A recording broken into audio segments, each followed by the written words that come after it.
Sinong nagdudusa pag winawasak yung kalikasan? Sino? Who suffers? What's that for? Why are you there? Why are you there?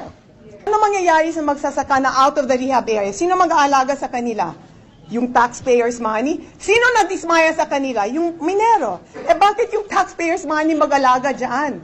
And when you're making so much money, why can't you set aside 2 million pesos for the farmlands you have devastated? It is the right thing to do, and it is mandated by the Constitution so that our farmers don't suffer. Because of what you did to make your money, you have made those farmers suffer. Isn't it right? You cannot kill the environment because if you kill the environment, you kill everything. One-third of the Filipino depends on our natural resources. Sinong nagdudusa pag winawasak yung kalikasan? Sino? Yung mahihirap. That's the fact. You know, the rich have air cons and all like this. Who suffers if you kill the environment? It's the poor. And whose duty is it to protect our people? It's the government.